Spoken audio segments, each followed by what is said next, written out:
अस्सलाम वालेकुम दोस्तों, आज की वीडियो कॉकटेल के ऊपर है। कॉकटेल की बुनियादी इन्फॉर्मेशन सिर्फ न्यू लोगों के लिए जो कि बिल्कुल न्यू फैंसियर हैं, जिन्होंने आज तक कॉकटेल नहीं रखे, तो वो कॉकटेल रखने से पहले इन 7 बातों को ज़रूर जान लें। ये मेरी अपनी ऑब्ज़र्वेशन है। आपको पता है, मैं जो भी चैनल पर अपलोड करता हूँ, अपने चैनल के ऊपर जो भी बात शेयर करता हूँ, वो मैं अपनी ओन एक्सपीरियंस और अपनी ऑब्ज़र्वेशन शेयर करता हूँ, क्योंकि इल्म बांटने से बढ़ता है। तो दोस्तों, आज की वीडियो स्टार्ट करते हैं। आपने थंबनेल से देख लिया होगा कि मैं आप लोगों को आज कॉकटेल की बुनियादी 7 बातें बताने वाला हूँ, जो कि हर बिगनर को, जो न्यू शायकीन है, जो न्यू शौक करने लगा है कॉकटेल का, उसे ज़रूर पता होना चाहिए। दोस्तों, बगैर वक्त ज़ाया किए हुए अपनी वीडियो को स्टार्ट करता हूँ। वीडियो स्टार्ट करने से पहले मेरे बारे में भी जान लीजिए। मेरा नाम है मुस्तफ़ा अली रंधावा और आप मेरा यूट्यूब चैनल और फेसबुक पेज देख रहे हैं, रंधावा पेट्स। तो दोस्तों, वेलकम करता हूँ आपको अपने यूट्यूब चैनल के ऊपर। उम्मीद करता हूँ आप और आपके अहले खाना खैर व खैरियत से होंगे। ठीक हो गया जनाब।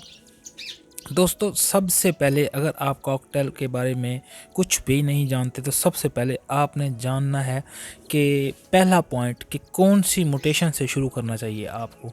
ठीक हो गया दोस्तों, आपको हमेशा ग्रे कॉकटेल से शुरू करना है। ठीक है, ये सबसे सस्ता लेकिन सबसे स्ट्रॉन्ग ब्लड लाइन वाला बर्ड है कॉकटेल के अंदर। ग्रे से स्टार्ट करना है। दूसरे नंबर पर आपको ये पता होना चाहिए कि यार इसका केज साइज़ कितना होना चाहिए दोस्तों, क्योंकि आपने बर्ड तो ख़रीद लिया लेकिन आपने उसे अच्छा केज नहीं दिया, तो वो आपके पास ब्रीड नहीं करेगा। मिनिमम कॉकटेल के लिए केज का साइज़ होना चाहिए 2x2x3। ठीक हो गया। और बॉक्स बाहर से हैंग करना चाहिए। इसके अंदर आपको बहुत ही बेहतरीन और अच्छी ब्रीड करेगा। लोगों ने 2x2x2 में भी लगाया हुआ है और ब्रीड भी कर रहा है, लेकिन उसके अंदर परिंदे की हेल्थ ठीक नहीं रहती। ठीक हो गया दोस्तों। नंबर 3 पर पॉइंट आता है कि कॉकटेल किन परिंदों के साथ रह सकता है। दोस्तों, ये किसी परिंदे के साथ भी नहीं रह सकता, मेरी अपनी ऑब्जर्वेशन है, लेकिन लोग रखते हैं। फिशर के साथ भी, बजीज़ के साथ भी, पिजन के साथ भी, बहुत सारे बर्ड्स के साथ भी छोड़ा हुआ होता है, ब्रीड भी कर रहा होता है, लेकिन वो चीज़ नहीं है, वो मज़ा नहीं आता। ये बहुत ही डरपोक परिंदा है और हमेशा अकेला रहना पसंद करता है। अगर आप इसे कॉलोनी में भी रखेंगे तो ये ब्रीड करेगा, लेकिन मज़ा नहीं आएगा। कॉलोनी में भी ये नर मादा जो है ना, पेयर बनाकर और एक साइड पर ही बैठते हैं। ये झुंड में रहना पसंद नहीं करता। ज़्यादातर इसे सेपरेटली ब्रीड कराई जाए तो ये 7-7 चिक्स भी देता है। ठीक हो गया दोस्तों। नंबर 4 पर है कॉकटेल की उम्र कितनी होनी चाहिए। हमेशा अगर आप न्यू शायकीन हैं या न्यू फैंसियर हैं, तो आपने हमेशा पट्ठे लेने हैं, चाहे किसी भी बर्ड के। ये तो हर बर्ड के ऊपर ये कुलिया अप्लाई होता है, कॉकटेल नहीं। आपने दुनिया का कोई भी परिंदा लेना है तो आप कोशिश करें कि अगर आप पहली दफ़ा ख़रीद रहे हैं तो आप पट्ठे ख़रीदें, क्योंकि पुराने और ब्रीडर पेयर्स के अंदर लोग आपको गलत चीज़ चिपका देते हैं, आपको पता ही नहीं लगता। आपने पट्ठा लेना है, 4 से 5 महीने का, 6 महीने का पट्ठा लेना है। 9 से 12 महीने के दरमियान ये ब्रीडिंग पेयरिंग स्टार्ट कर देता है और 15 महीने के बाद ये तकरीबन ब्रीड स्टार्ट कर देता है। ठीक हो गया दोस्तों। 5वां पॉइंट है कि कॉकटेल ब्रीड मटकी में ज़्यादा अच्छी करता है या बॉक्स में। तो दोस्तों, मटकी के अंदर थोड़ा सा प्रॉब्लम ये होता है कि ये सर्दियों के अंदर ठंडी हो जाती है, जबकि बॉक्स जो है ना, लकड़ी का बॉक्स, कीकर का या टाली का या किसी भी लकड़ी का बॉक्स जो होता है ना, वो मौसम के साथ अपने टेम्परेचर को एडजस्ट कर लेता है। और मैं आपको रिकमेंड ये करूँगा कि आपने कॉकटेल से ब्रीड बॉक्स के अंदर ही लेनी है, क्योंकि इसके अंदर इसके जो चिक्स हैं वो भी खुले डुले पल जाते हैं और ये अच्छा समझता है और गहराई पसंद करता है। जबकि मटकी के अंदर भी मजबूरन ब्रीड कर तो देता है, लेकिन वो मस्त ब्रीड नहीं आती। ठीक हो गया। तो दोस्तों, नंबर 6 पर है कॉकटेल की खुराक क्या है। दोस्तों, कॉकटेल की खुराक कोई इतनी ज़्यादा एक्सपेंसिव नहीं है, नॉर्मल सी ग़िज़ा खाता है।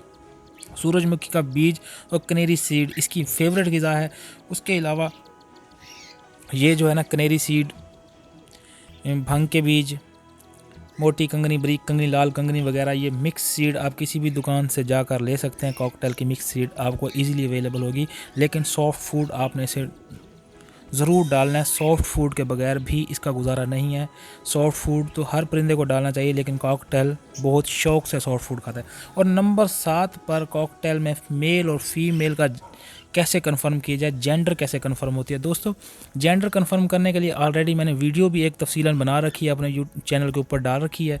तो वैसे मैं आपको एक मोटी मोटी मिसाल देता हूँ कि इसके जेंडर कंफर्म करने के लिए इसका जो मेल होता है ना, उसका जो चिक के ऊपर स्पॉट होता है वो गहरे रंग का होता है, फीमेल का हल्के रंग का होता है। उसके बाद मेल जो है ना वो विस्लिंग करता है, फीमेल विस्लिंग नहीं करती। नंबर 3, इसकी जो नीचे ड्रॉपिंग की जगह होती है, फीमेल के अंदर गैप होता है, मेल के अंदर गैप नहीं होता। ये बुनियादी चीज़ें हैं। उसके अलावा कुछ कॉकटेल ऐसे हैं जिसके अंदर जेंडर कंफर्म करने के लिए आपको डीएनए कराना पड़ता है, जैसे कि इनो वगैरह हो गए, लेकिन एक्सपर्ट बंदे उसमें कर लेते हैं। आपने हमेशा छोटे बर्ड से स्टार्ट करना है, हल्के बर्ड से स्टार्ट करना है, इंशाल्लाह आप बहुत जल्द उसके अंदर कामयाब हो जाएंगे। दोस्तों ये थे बेसिक 7 पॉइंट। अगर आप इन पॉइंट्स के ऊपर अमल करते हैं तो आप एक कॉकटेल के अच्छे ब्रीडर बन जाते हैं। दोस्तों उम्मीद करता हूँ आपको ये मेरी वीडियो पसंद आई होगी। अगर आप कॉकटेल के बारे में मज़ीद वीडियोज़ भी देखना चाहते हैं तो मेरे चैनल को सब्सक्राइब करके देख लें, आपको मज़ा आएगा। इंशाल्लाह नेक्स्ट वीडियो तक इजाज़त दीजिए, बाय बाय।